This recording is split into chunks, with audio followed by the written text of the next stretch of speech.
Bonjour à tous. Donc, si vous avez cliqué sur la vidéo, c'est que vous savez ce qui s'est passé. Le meurtrier de la petite Philippine a été retrouvé. Une gamine qui a été tuée vendredi dans le bois de Boulogne quand elle rentrait chez ses parents. On a retrouvé le criminel. C'est un OQTF. Pas de bol, comme d'habitude. On savait très bien, hein. On savait déjà depuis samedi que ça allait être encore le même type de personne. Mais bon, nous ne sommes pas surpris. On va quand même parler de ça. Et on va lire l'article d'Actu 17 qui revient sur les faits. Meurtre de Philippines à Paris, un tueur présumé interpellé à Genève. Un homme de 22 ans, Taha O, soupçonné d'avoir tué Philippine, une étudiante de 19 ans, à Paris vendredi dernier, a été interpellé en Suisse, à Genève, ce mardi soir. Le suspect, déjà connu de la justice, avait été condamné à 7 ans de prison pour un viol commis en 2019 et faisait l'objet d'une obligation de quitter le territoire français. Comme d'habitude, il n'y a rien qui va. Moi, ça commence à m'énerver, ça commence vraiment à me gonfler. Et c'est pour ça que je fais cette chaîne. Parce que ça devient insupportable. Il n'y a rien qui va dans cette affaire. À part la gamine qui se promène dans Paris pour rentrer chez elle, enfin qui part de son école pour rentrer chez elle. Ça, c'est tout à fait normal. Dans un pays normal, les jeunes filles peuvent rentrer chez elles sans se faire violer. Hein, je vais peut-être biper, je vais sûrement devoir même biper le mot que je viens de dire, parce que YouTube va sûrement me striker, ce qui est complètement hallucinant, quoi. Bon, le type est un ancien criminel. Il a déjà violé une personne. Qu'est-ce que ce mec fout dans la rue? Pourquoi ce type est chez nous?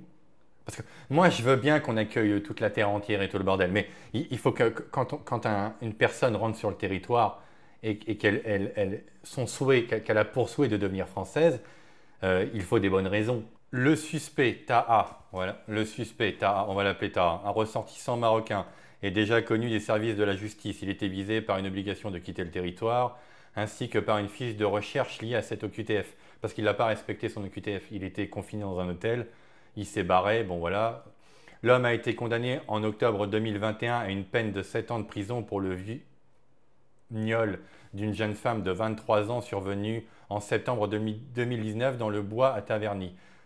Donc c'est comme ça qu'il procède, hein. Il kidnappe des jeunes femmes, il les emmène dans des forêts. Qu'est-ce que ce taré fout chez nous? Putain, c'est hallucinant. Il était âgé de 17 ans au moment des faits, on n'en a rien à foutre. Qu'il soit âgé de 17 ans ou de 50 ans, qu'est-ce que tu fous là? Une information judiciaire avait été ouverte dans ce dossier. Le suspect avait été incarcéré au centre de détention entre mars 2022 et le 20 juin dernier. Donc il est resté 2 ans en prison. C'est ça, on est en 2024. Il est resté 2 ans en tôle avant d'être conduit au centre de rétention administrative de Metz, d'après des sources proches de l'enquête. Pour l'heure, on ne sait pas dans quel cadre il a été remis en liberté le 3 septembre dernier. Il se trouvait en tout cas à Paris vendredi. Son ADN a été retrouvé sur la scène du crime. Bon, il a une nana, une jeune femme en 2021 à l'âge de 17 ans. Il est mis en tôle. Il est en tôle. Jusqu'à là, la justice fait son travail. Il est en tôle. Et après 2 ans, on le libère. Et en l'espace de quoi, en 22 jours, donc même pas, en 20 jours, il retrouve une femme à Paris et il recommence. Putain, mais qu'est-ce que vous foutez? Pourquoi on paye des impôts? Enfin, à quoi vous servez? À quoi sert cette justice? Ce type aurait dû être expulsé, même s'il était là illégalement. À partir de 2021, il aurait déjà dû être expulsé pour son premier délit. La femme de 23 ans, elle n'a pas eu de justice, elle non plus. Il fait ça, il prend 2 ans. Mais voilà comment France 2 parle de cet événement. Un homme soupçonné d'être le meurtrier de Philippine, l'étudiante retrouvée morte dans le bois de Boulogne samedi, a été interpellé aujourd'hui à Genève, en Suisse. Il est âgé de 22 ans. La jeune fille de 19 ans avait disparu vendredi soir. Son corps avait été découvert le lendemain, caché sous des feuilles lors d'une battue. Un homme soupçonné... Donc, à l'heure actuelle, là, maintenant en France, au moment où je vous parle, il y a combien de personnes qui sont dans cette situation, qui n'ont rien à foutre sur le territoire, qui sont sous OQTF, qui ont déjà commis des méfaits, hein, et puis pas n'importe lesquels quand même, hein, c'est quand même des affaires sur des jeunes femmes, et qui sont en train de se balader dans la rue comme ça, quoi. Il y en a encore combien? Et eux, ils n'en parlent même pas, toi. Ils n'en ont rien à foutre. Circuler, il n'y a rien à voir, c'est juste un fait divers. D'ailleurs, on va en parler après des faits divers. Bon, BFM TV, ah oui, on va voir maintenant comment la gauche en parle. Parce que dans quelques minutes, dans quelques heures, on va nous reprocher de faire de la récupération politique. Moi, j'en ai rien à foutre de faire de la récupération, hein, je m'en tape. Ça ne me dérange pas. Accusez-moi de ce que vous voulez, je m'en tape. Mais on va quand même les écouter parce qu'ils sont extrêmement intéressants comme d'habitude. Extrêmement pertinents ces gens. Allez, on y va. On commence par Lucie Castet, je ne sais plus comment on dit, qui devait être première ministre, en fait qui s'est fait cuck par Macron parce que ces gens ont fait les castors pour rien du tout. Il fallait quand même se méfier de Macron, hein. C'est pas très grave. Enfin bref. On lui tend son micro, on ne sait pas qui elle est, mais on lui tend un micro, donc elle va raconter encore des conneries et on va l'écouter, tiens. Alors, juste sur l'immigration, vous étiez pour la régularisation de tous les sans-papiers? Moi, ce que je dis sur l'immigration, c'est qu'on a manifestement un problème d'accueil. Non, ma question c'est, est-ce que vous étiez pour la régularisation de tous les Pour une sans-papiers? régularisation des sans-papiers, oui. De tous les sans-papiers? Ah, il faut que je regarde davantage, mais plutôt favorable. C'est-à-dire tous les sans-papiers ou seulement ceux qui travaillent ou... Tous les sans-papiers.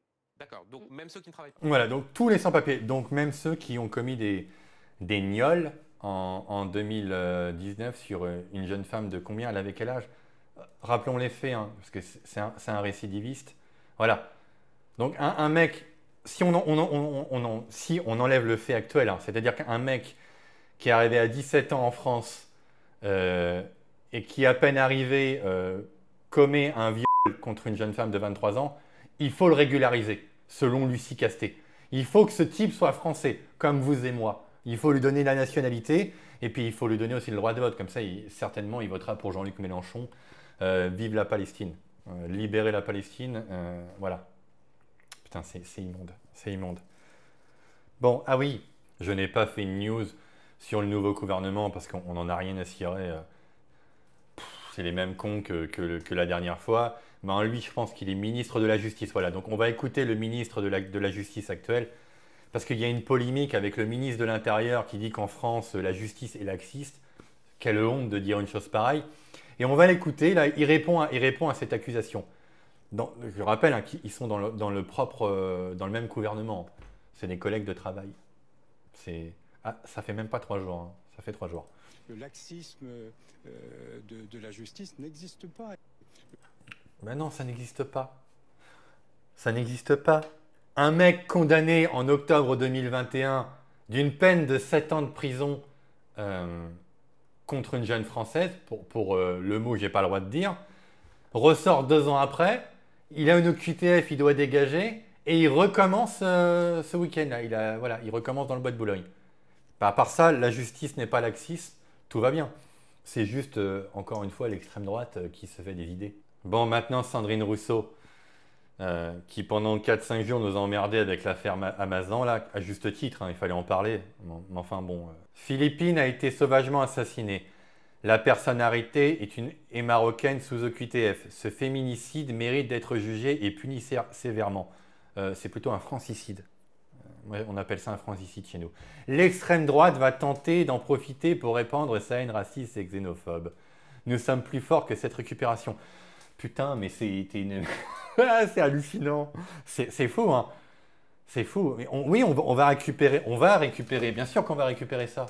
Comme toi, tu viens de récupérer l'affaire Mazan en disant que tous les hommes... c'était quoi leur truc? C'est tous les hommes ne sont pas des mais tous les violeurs sont des hommes. Alors, elle s'est étalée pendant 3-4 jours sur l'affaire Mazan.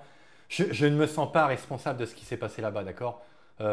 Des mecs qui se mettent à poil à 10 dans une pièce avec une femme étendue qui ne bouge pas, inerte, avec un vieux déchet, un vieux dégueulasse, la bite à l'air, avec une caméra en train de me susurrer à l'oreille. Bourrique ma femme, j'appelle pas ça des hommes. J'ai pas à être en solidarité avec eux.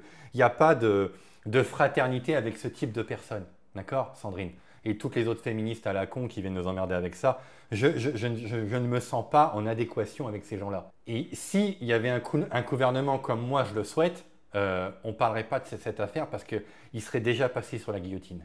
Ils vont nous faire chier encore avec la récupération, no passaran, non, je ne vois pas le rapport et tout. Bon, on va voir d'autres tweets de la gauche parce que la gauche me fait beaucoup rire. On va voir s'ils en parlent un petit peu. Bon, Aymeric Caron, Rien du tout, il n'en parle pas, il n'en a rien à foutre. Là, il est en train de nous parler de la Palestine et parce que les services secrets israéliens ont explosé des beepers à des Libanais, c'est la fin du monde, il faut parler de ça et tout. On n'a strictement rien à foutre, mais c'est pas grave. Raphaël Arnaud, alors lui, Rochdi t'a défié en octogone, hein, il faut que tu répondes à ça. Mais tu vas encore te défier comme la fois avec le GUD où tu t'es barré en courant. Bon, Raphaël Arnaud, il parle de quoi? Il parle des Kanaks. Voilà, les Kanaks, très intéressant et tout. Bon, allez bien vous faire en... Cédric Héroux.